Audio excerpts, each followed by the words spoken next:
Hi, I'm Josh, and I'm so grateful you've chosen to spend some of your very valuable time with me as I talk about a couple of very fun events that happened recently. I am recording this on Monday, June 17th. I'm not exactly sure when this will actually be posted or when you'll be watching it.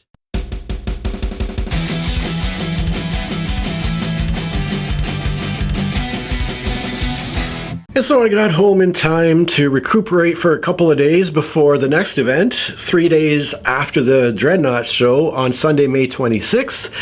I picked up my boys from their mom and I took them to the Wentworth Medieval Faire, which was happening at the Ancaster Fairgrounds just west of Hamilton, Ontario. And I had informed the boys the evening before that I would be picking them up in the morning to take them to this event. And so when I went to their mom's place and picked them up, my younger son Wyatt had transformed himself into a medieval king. He had taken it upon himself to whip up a little costume to wear to the fair, which I thought was just fantastic, getting into the spirit of the whole sort of Renaissance festival feel. Of course, there were many people in so many cool costumes there, so it was really fun to see that Wyatt had decided to participate in that way. So my goal was to arrive at the fair in time for the 12:30 jousting by the Knights of Valour. And so we did succeed in getting there in time for the jousting, which was definitely the highlight of the event. They had this group of people who call themselves the Knights of Valour and who they mentioned were part of a reality TV series a while back. So I looked it up, and apparently this series aired in 2012 and was called Full Metal Jousting. And I was trying to figure out if I could find it anywhere to watch, but I haven't succeeded there yet. But anyways, this is the real deal. These guys put on legit medieval armor with real lances on horseback, and they charge at each other, and they have a whole point system where they get the most points if they manage to unhorse their opponent, if they manage to knock them right off their horse. And then there's other points whereby if they hit them with a solid hit of the lance. I'm not sure if there's different points for different targets like helmet or shield or how all that works, or breaking your lance, but there is a point system. So they are competing in this little mini tournament, and when we were there they had 4 knights participating, and they paired them off 2 by 2, and then each of the 2 guys had 4 passes at each other to try to accumulate the most points, and then the winner of each of those pairings would then go on to joust each other in the finals that evening. So that was kind of the setup for this tournament. Now, it did start with a fake fight between 2 guys on foot, which I thought was kind of unfortunate because, like I said, the jousting is the real deal, and I felt that this little choreographed fight between the 2 guys at the start could put in people's minds that the jousting that followed was fake too, but I don't know, I guess maybe some of the crowd enjoyed it. So yeah, we got 2 guys. One of them's armed with this really long flail. Another guy has a sword and shield there, doing these dramatic swings, unnecessary somersault. Here we go. Oh, another unnecessarily roll, a terrible attempt with the flail, some wide swings, nobody protecting themselves very well, and oh, one guy is down. Oh, another terrible attempt, and I guess that's it. Now, when the guys in armor rode in on their horses, I was just blown away by how immensely intimidating they were, because we were that close to them. All I could think of was being a little foot soldier in the Middle Ages, just my little spear, and just having one of these armored tanks charging full speed at you with their armor on their horse and their lance, and just what a sight that would be. Or having, even worse, a whole line of knights charging at you on horseback. Now, part of that was just the incredible size of their horses. Like, just being next to these beasts was pretty intimidating. That being said, I think that there's kind of common agreement with historians that medieval horses, those used by knights and men-at-arms and so forth, were the size of modern day ponies. So what we would consider to be a pony was the type of horse they would ride back then, and there were a couple reasons for that. One was they really prioritized the toughness of the animal, the utilitarian purpose of bringing it to war, not necessarily having a huge target for an archer to take out. But the, I think, more important thing was if they got unhorsed, it was important for them to be able to hop back on their horse without the use of stirrups. So to be able to get from the ground back to horseback in full armor with no stirrups was a priority for them. So they wanted to keep their horses a certain size to be able to do that more easily. But all of that aside, seeing these modern day horses, these guys on these giant beasts, was just the indomitable nature of this fully armored guy on a war horse was quite something. So anyways, the first two guys paired off. With the first pass,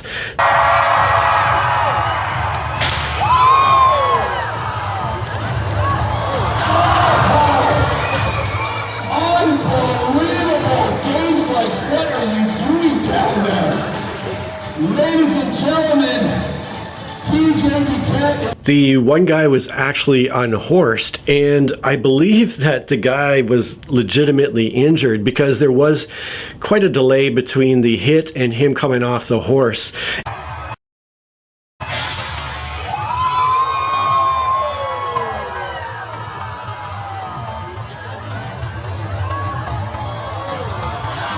And my suspicion was when nobody was knocked off their horse, their normal protocol was to keep going to the end of the line, get handed a new lance, and then turn around and charge again. But it seemed that this guy was either winded or hurt and just needed a couple of minutes to kind of get recovered to the point where he could then get back on his horse and get back ready for the next pass. So I think he took a pretty solid hit and decided he needed to lay down for a couple of minutes. On the second pass, however,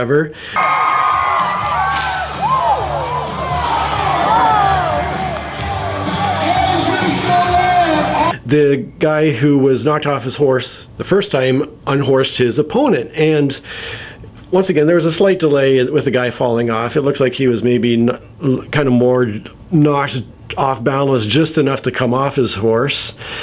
Then with the third pass,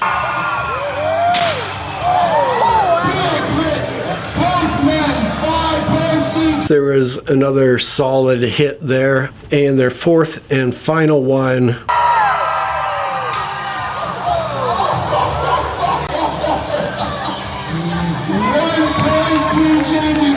was just a swing and a miss, essentially.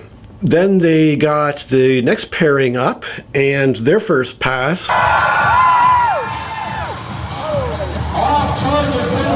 was another swing and a miss. On their second one, you can hear Evan afterwards. No one's falling! I guess he's expecting somebody to get knocked off their horse every time, but it's not quite how it works. The seventh pass between the two of them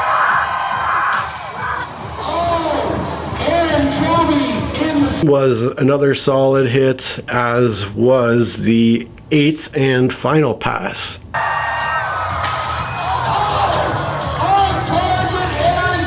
So that was hugely entertaining, a lot of fun to watch these guys do this sport. It was funny to think about too, how, you know, in the 1300s, what they would think of the same sport being played 700-800 years into the future. Although I guess it's plausible that people will be playing soccer 800 years in the future in our post-apocalyptic world if they have a ball of something to kick around. Anyways, after the jousting, we kind of did a little wander around the fairgrounds. They had a lot of great booths set up, made a beeline for the ice cream booth, and one of the things that came out of my recent illness and hospitalization was the fact that I had to stop eating all milk or dairy products because of what appears to be a full-on allergy to lactose. So the heartbreaking part of that is that milk, chocolate, and ice cream are a huge part of my daily comfort foods, and to have to take those out of my life was so incredibly depressing. You know, like I said, this was a week and a half now after being released from hospital and being in this new situation where I couldn't have anything with dairy, but lo and behold, we're standing at this ice cream booth and they have a lactose-free vanilla option that I could have in a waffle cone. So I was like, oh my god, I can have actual ice cream that's lactose free. Because I gotta tell you, the dairy free ice cream options I've tried since my release from hospital have been terrible. Even the Ben and Jerry's stuff that's vegan, that is non-dairy, it's just terrible stuff. But they had this lactose free vanilla ice cream, which was totally made my day. And so anyways, me and the kids, we wandered around looking at all the really cool wares that were for sale at the different booths, all the homemade costuming stuff and kind of medieval style weapons and decorations. I got my little dragon with a book banner. I got old Mortimer up there as well, hand knitted, and got some fun little things for the kids too. And then we popped into one of the side buildings there to catch a performance called Zoltan the Adequate, which was just a little stage show where these two guys were narrating a play, but they took like 3 or 4 members of the audience and who volunteered and put them up on stage to act out everything that they were narrating. And the people they happened to pull out of the audience were hilarious. So the whole thing was really entertaining, really funny, a lot of fun. Very depressed. Even more depressed. He was so depressed he was beside himself.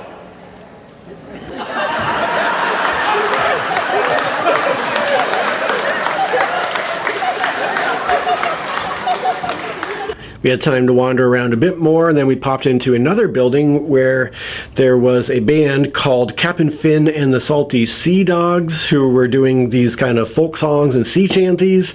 In fact, they were a lot like the Dreadnoughts, but without the punk energy or the polka.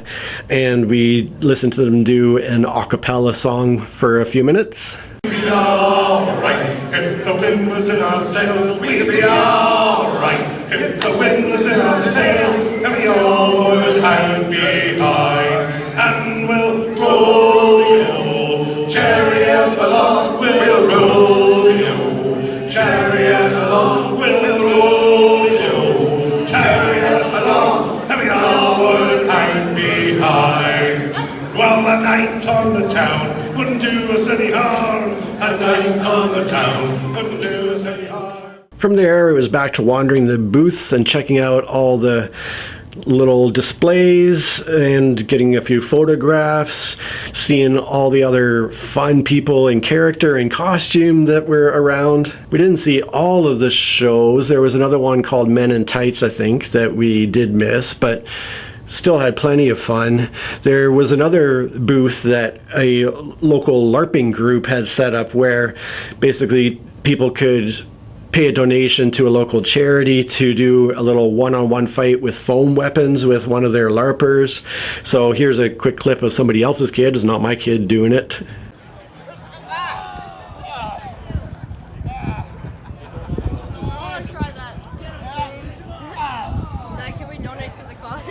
But the last activity that we did participate in was the archery. So we went over to the hay bales and got ourselves some bows and arrows and took some shots at the hay bales.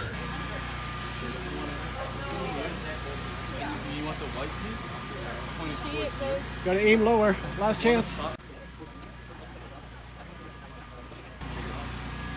Aim lower. Yeah! We were all quite excited to give the archery a try, but I think I was probably most excited of all. Always had this thing, especially with my medieval reading and that sort of thing.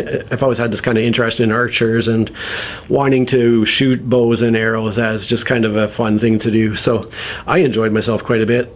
The kids had fun too. I have power. And then pull it back nice and far. That's it. Good shot. I have a lot of power. I don't have enough aim. Well, you got to adjust your aim based on where your arrow's going. Yeah. Like Wyatt had to aim lower because his were going high.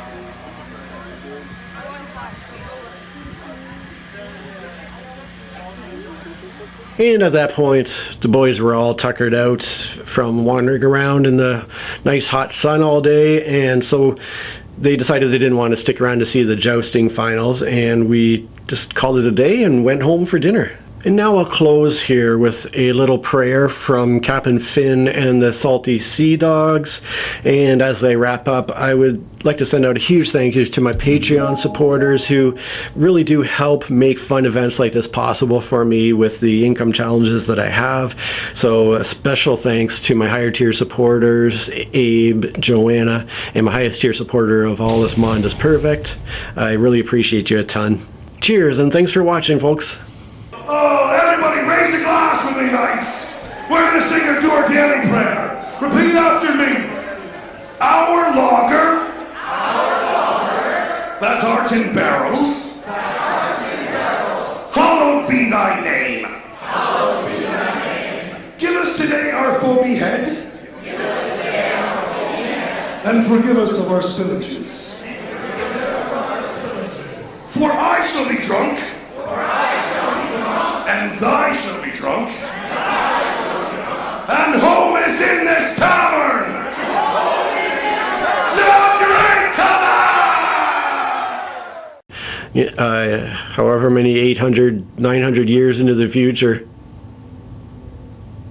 Maybe not quite that long.